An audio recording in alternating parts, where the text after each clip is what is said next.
In this episode, we finally leave the island of Bastimentos and head to the main town to provision up our boat with food. We wait for a good weather window and deal with a medical emergency. I can't actually see when the wind's going to change. I feel so sick.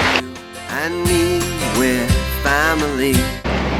So this is our last time going, and I just went for my last swim. Now going back to the boat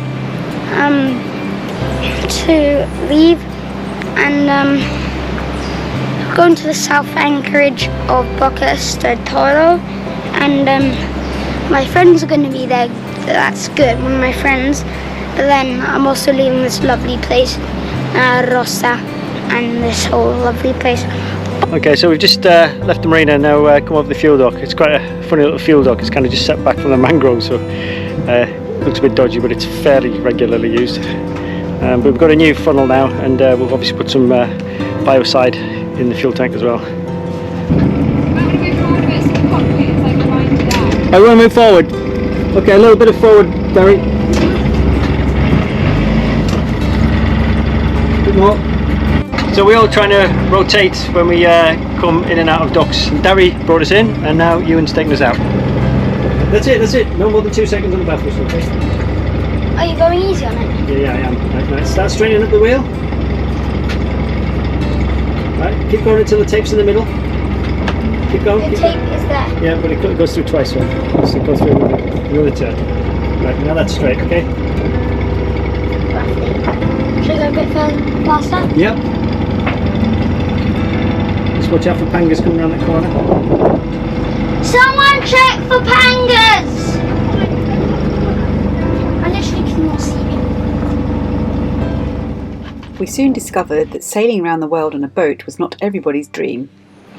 I got to do my dream. I got to drive a golf buggy. I got to drive, it looked like that, and it's really cool. But it's not like a boat where you just turn a bit and then the boat turns like that. Like if you turn a bit, it does not turn. It's like, say you're turning down there, you have to go like that, and it turns. And it felt so cool.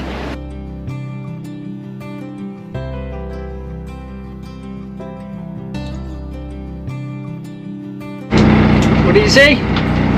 Well, at first I thought it was a duck just sitting there. Then I kind of saw the head, and I was like, oh wait, there's a dolphin! So we're back in the land of the pangas, where you just get cut up as you're coming in for anchorage. So this is us getting rid of a few things before we head east to Zapatia in Shelter Bay, Panama City. It's been a busy old morning because we're trying to get ready to leave, but the weather's kind of working against us. I had to drop off a bike and some cables and various bits and pieces. Good morning! Hello guys! Hello! Hello! Then rush into town, do some shopping, grab some meat and vegetables, drop that off the dinghy. We found a butcher that did good quality vacuum packed meat, which is a great way to store it for longer periods of time.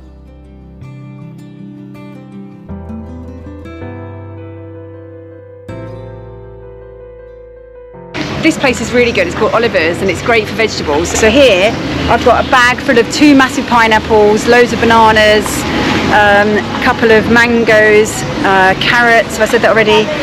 A kind of aubergine, cucumber, and it was all for $20.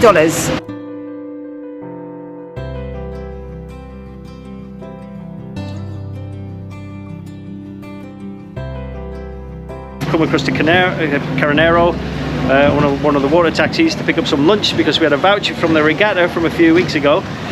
So we had a $30 voucher which we were buying some fish tacos, and then we've got to zoom back to take it back to the kids before they starve to death because they're homeschooling on the boat today by themselves, or we hope they are. Okay, we just got to Caranero, which is the island off this island. So many islands around here, it's like taxis running all over the place. So it's only $1 from Cologne to here, and then another $1 back.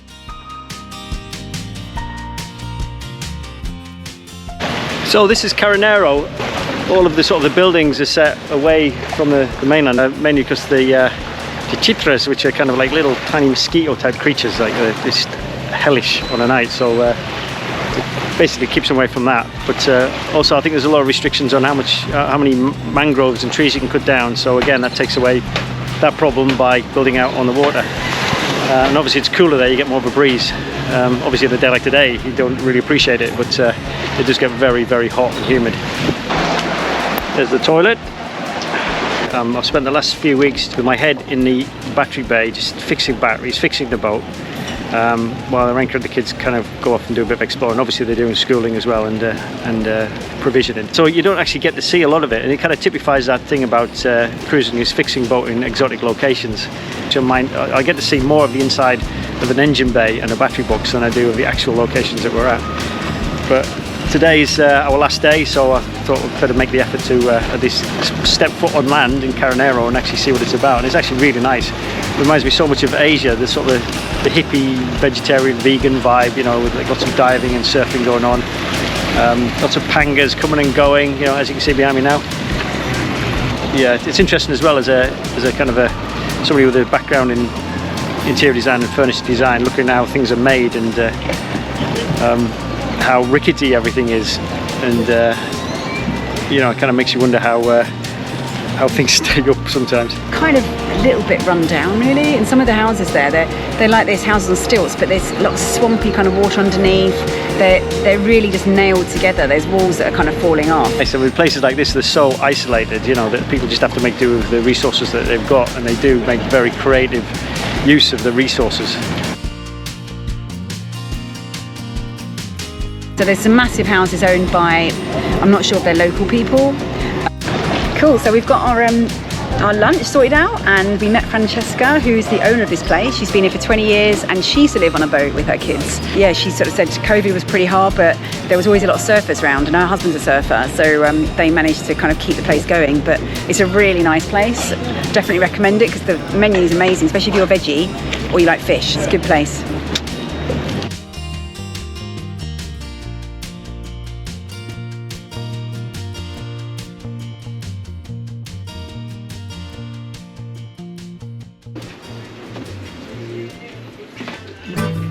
The next challenge was to get all of our shopping back to our dinghy and then onto our boats.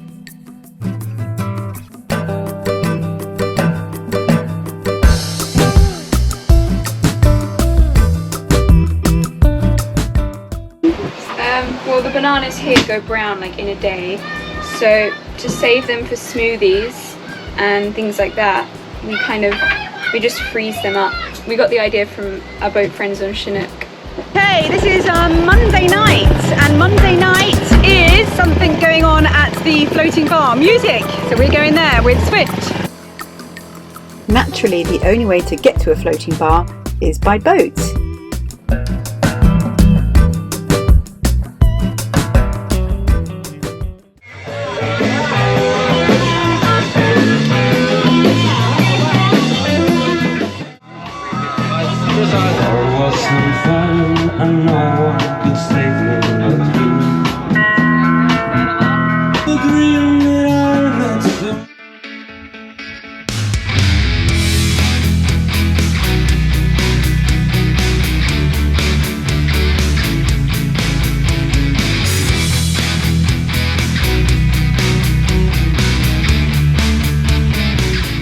The next morning we picked up the anchor and headed off to Zapatias.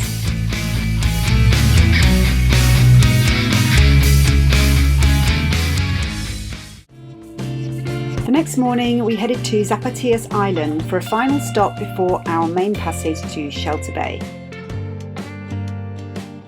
So this is how we're rolling at the moment. We've got the main chart plotter detached.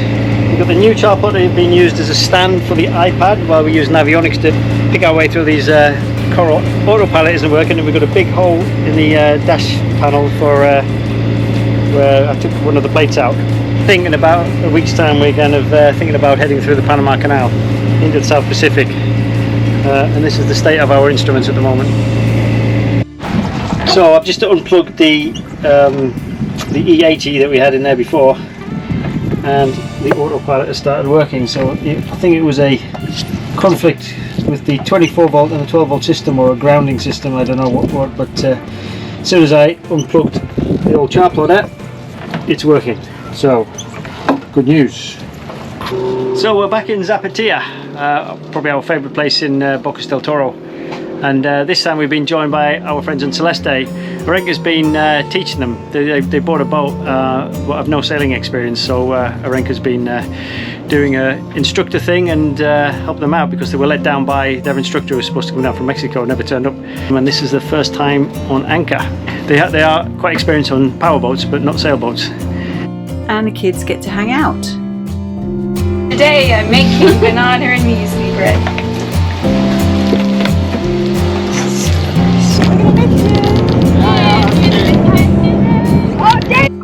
After saying goodbye to Celeste, we started to think about our next passage. And tomorrow's looking really good. We've got rain at night, although at the end of the week, on Friday, we got thunderstorms coming through. So we've got to make a decision on what to do at the end of the week. But in the meantime, we're going to do some diving and, well, snorkeling and maybe some spearfishing and maybe some campfires. Have a good time. So while I continue working on the boat, I'm just trying to fix the autopilot and get the new char plotter in place. The boys have gone off to do some spearfishing. Ewan got a iron sling or one of those spear poles for his birthday. This is the first time he's had a chance to use it, sort of a month later. And I think he's just got a fish actually, holding something up in the air. I've got a fish! I caught this with my own rod and with myself. I'm so proud of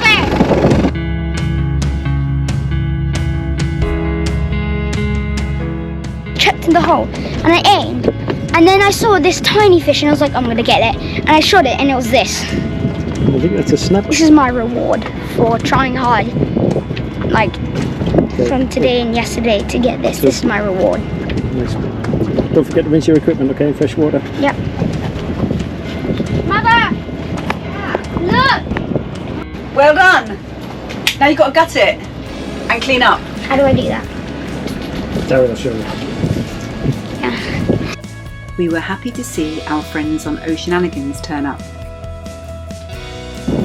So there's another family boat turned up actually. It's a Lagoon 52 I think. There's two families living in it. They've got a family share on it and loads of kids, and they've got all of the toys including a banana boat which they're having loads of fun on at the moment, and means they're off the boat and I can get on with a few jobs. Okay, this is Zapatia. We're leaving Zapatia now. This is actually our favourite place here. We've been here a few times with different people and we've got lots of good memories of all the people we've been with and the fires we've had on the beach. This is our favourite bit of Bocas del Toro. This is Zapatia, so don't miss it if you're coming here. Okay, here we go. We're heading to Shelter Bay, to the beginning of the Panama Canal to do the canal transit. It's kind of tricky because we've been looking at the wind, obviously, is it in the right direction? We've been looking at the swell, you know, how big the waves are, and we've been looking at gusts and also thunderstorms. That was the main thing. We didn't really want to be out in a thunderstorm because, you know, there's not much you can do about that. So we've waited a few days. We were going to go tomorrow, but today it looks possible. It's still a bit kind of rainy, but it shouldn't be any lightning. We've looked at the Cape Index, it's quite low, so we're hoping there's no lightning. The gusts are more than it was forecast. We've had quite a lot of gusts here this morning, but you know, so we've had a discussion about reefing. You know, I want to put 2 reefs in straight away. Woody always wants to put slightly more out, but you know, we get round it really somehow, and we come to some kind of agreement that we're all feeling happy on the boat. Because this passage isn't great. It's basically, we're going to try and head out a bit, so when it gets windier we'll be having the wind on our beam a bit more, because as you get the second half of the journey it's more kind of like forward of us, so if we can head out a bit we can hopefully kind of get that wind more on our beam rather than beat into it. I have an infection in my ear, so we put some olive oil in, a cotton bud and this bandage, so basically it should just dissolve all the bad stuff in the ear. And then tomorrow I'm going to take it out and it should clear up. It's extremely painful and it's actually starting to make me feel a bit sick, so yeah. But yeah, we've had to kind of treat that ourselves because we've been out here, and we've just been, well, I've got some antibiotic ear drops. I've been putting them in case it is an infection, giving him painkillers, and Woody's been doing the olive oil and alcohol kind of mix that is supposed to absorb the moisture from it. I mean, he was spearfishing like non-stop all day for several days, so I think that might be the reason why. But yeah, it's not very nice for him. So okay, I'll be glad when this passage is over anyway, and I will keep you updated on how it goes. It turns out it was not a great start. So we headed out, and it seems, even though we did manage to pick up a last minute forecast, the wind is coming from a completely different angle. It's coming from 90 degrees different to what it was forecast. So it's coming from directly from the east, which is where we want to head, and not from the north, which is what we saw. And also the swell, which was supposed to be kind of 1.5 meters, is kind of 2 meters. So all in all, the weather forecast is wrong. And so instead of just bashing on with it, we've decided to abort the passage and return to our anchorage. So we're back again in that same anchorage we were about an hour ago. We've just come back because it's just too much rain, and the wind is totally on the nose. It wasn't doing the angle we were hoping, so I don't know how long we're going to be stuck here now. It's very rare that something like that happens, but just goes to show you should put all of your faith in technology. Well, if we can't make way and we can't make energy, then we might as well make water.